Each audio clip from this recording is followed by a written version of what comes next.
I was sure the inspector hadn't seen me slip away, but I needed to be quick, because it wouldn't take him long.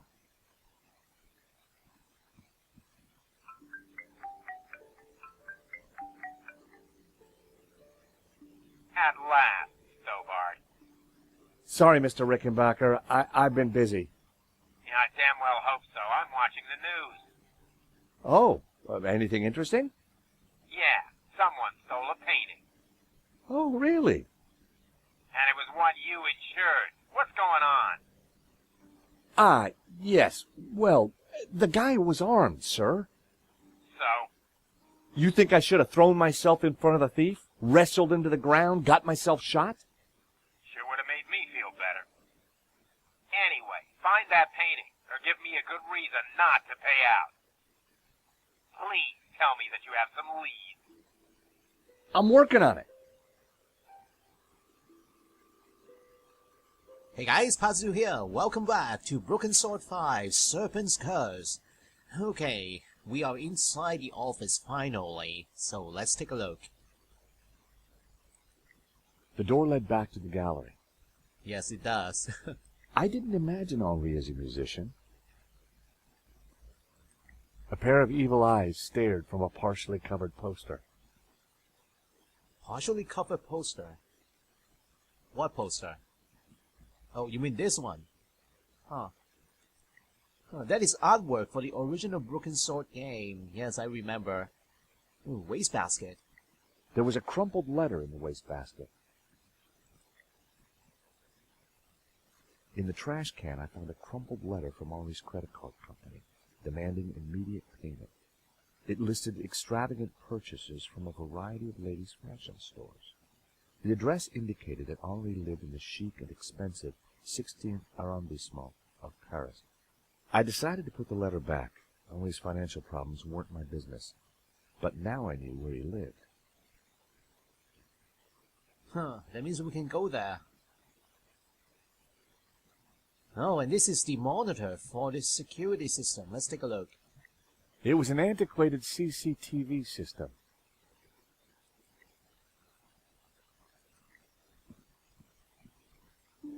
The CCTV system was ancient. It took individual shots and recorded them to tape. It looked like I needed to enter a passcode to view the recording. So a passcode. It was a small keypad. Previous frame, next frame, some kind of controls. The button had an arrow pointing to the right. Yes. I guessed it was some kind of forward button. Alright, let's go back out. I needed to find a 4-digit number. And that number has to be inside this room. Oh, I see a 1975 here. A poster. The poster advertised the 1975 Stockholm Music Festival, headlined by a group called the Hairy Lobsters. Huh, it can't be that easy, right?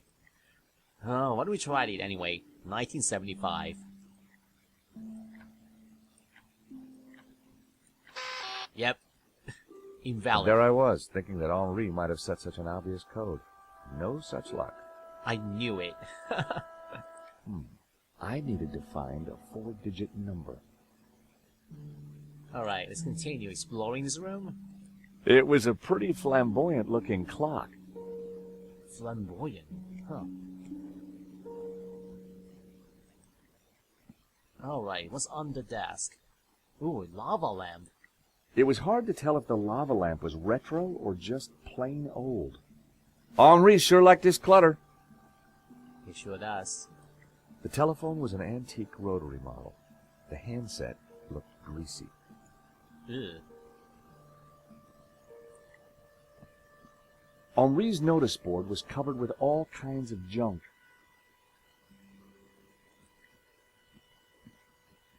The calendar looked like a child's school project. Henri had ringed 27th May and scrawled birthday. Ooh, Poor guy hadn't quite made it to his big day. that can be the passcode. 27th of May. Can I open any of these drawers? Oh, I can. Zoom in the desk, actually. ink pot. It was liquid ink. I had no idea they still sold this stuff. Carrying an ink pot around inside my pocket would have been stupid. The ink would have stained my hands for days. Well, not if it is sealed properly. It was a corroded lighter. The lighter was corroded and grimy. It'd probably never work again. I decided to leave it. Ooh, pen. It was a decorative pen, probably a gift to Henri. The pen could have been useful. Then again, it might have leaked all over my pocket. I didn't need a business card. The business card listed the gallery's details. There was a box of thumbtacks on the desk. I didn't like the idea of a pocket full of sharp pins. Huh. It was a reel of fragile tape. Let's take this one. I didn't want to carry the tape around. I had a feeling I wasn't going to need it. It was an Erasertron. I loved those. Grab it. I didn't feel the need to take Henri's eraser. Come on now. A whole desk of items, and I can't take any of them. This is so tempting. It was the paper that Nico wrote for. Nico lived for the day her story would be on the front cover. Alright, so, drawers. It was a standard drawer. What is this? There was a document folder in the drawer. There was nothing else in the drawer. The document folder had a hairy lobsters sticker on it.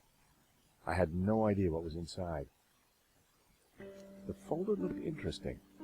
This was very definitely tampering with evidence. Huh. Is that the security system? The instruction manual looks like. It was the security installation note from the company that Henri had used.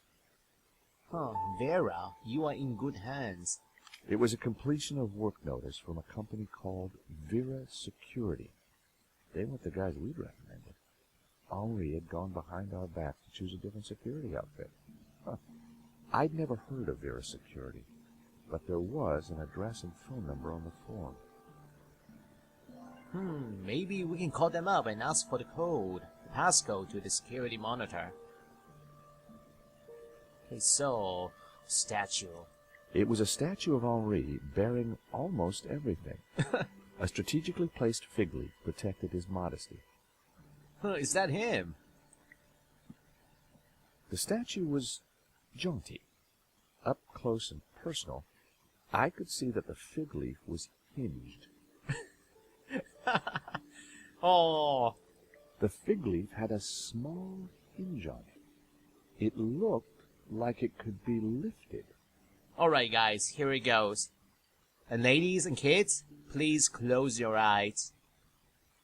Thankfully, there was no one around to see me do this. Oh. Very interesting. So what is it? It's safe. It was a sturdy-looking safe. Ooh. We don't have a key. I wasn't going to open the safe without the key. I was fairly sure that even Henri wouldn't be silly enough to keep it hidden in the office. Huh. So, where can we find this key? Maybe in his apartment? The street was quiet. The sofa had clearly taken some punishment over the years. A naked lady stared at me seductively. Henri sure had his quirks. Okay, I guess that balances out. A naked lady and a naked guy here in the office. Empty bottles. It looked like Henri had saved the best booze for the back room. Huh. Alright, I guess that is it. There is one more number that we can try, right? The birthday. And I forgot. What is it again? Henri had ringed 27th May and scrawled birthday. Okay, 27th of May. 2705. Okay. Bingo. I rewound the tape to before the robbery. That worked. This was the first interesting frame. It was Henri studying La Malédiction. He couldn't have had any idea what was about to happen. Huh. The image was a little fuzzy, but in the center of the painting was what looked like a snake eating its own tail. I thought about what the priest said. There was definitely something unsettling about the picture. I guess those pop-ups, they are achievements, right? So, this point, the painting is still there. Was Henri studying that picture, or did he look worried? There was definitely more to this robbery than I first thought. How about the next frame? Nico and I were taking a look at La Malédiction just before the robbery. Funny. Painting didn't strike me as remarkable at the time. Just odd. The most striking aspect of the painting was a snake eating its own tail. There I was, looking at the exhibition. It seemed that whenever Nico stepped back into my life, so did trouble. Oh, is that the reason why you two are still not together? Okay, next frame. A good view of La Malédiction. I could kind of see why Father Simeon thought it was evil. There was a certain presence about it. Yeah, it's kind of overshadowing all the other paintings here on this wall. The killer caught in the act. There was nothing really distinctive about him. Wearing a helmet?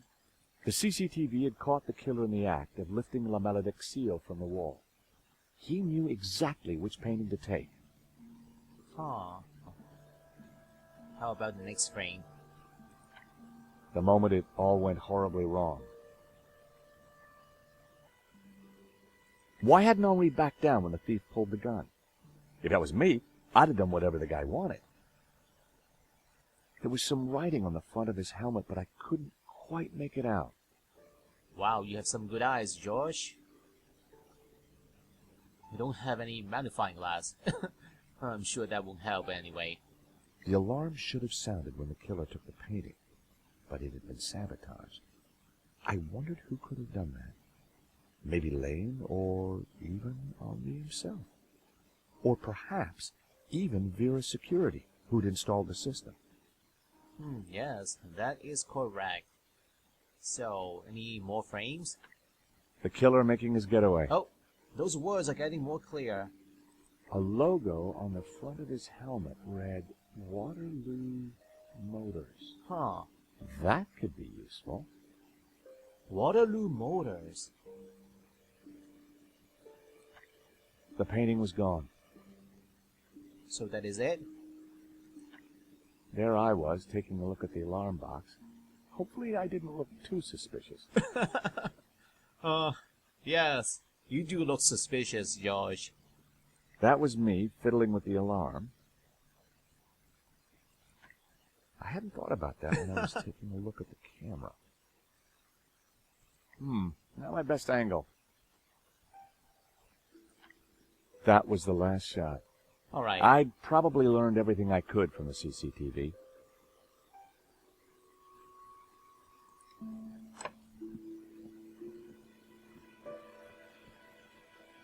Monsieur, sir, you have snuck in here, and now you are tampering with my evidence. Oh boy, what is this? Truth or lies? Which one should I choose? I think I can trust him, but I don't want him to interfere with the investigation, so I am going to lie. I'm just looking for the name of the caterer. That cheese was to die for. To die for? To kill for. I put it to you, monsieur. Monsieur... Stobart. George Stobart. I put it to you that you came here in search of cheese and killed the owner in a fromage-induced frenzy. Well, no. I'm from Paris Mutual. We insured the exhibition. Oh, really? Yes, really. Time will tell, monsieur. Truth will out, Inspector. Who dares wins, Monsieur Stobart? He who laughs last laughs loudest, Inspector Nave. The guy was seriously nuts. May I remind you, monsieur, that a serious crime has been committed. I am going to have to ask you to return to the gallery. Of course, but I do need to ask you a few questions. D'accord. But remember, anything you say can be used against you, Monsieur Stobart. Okay, I'll bear that in mind.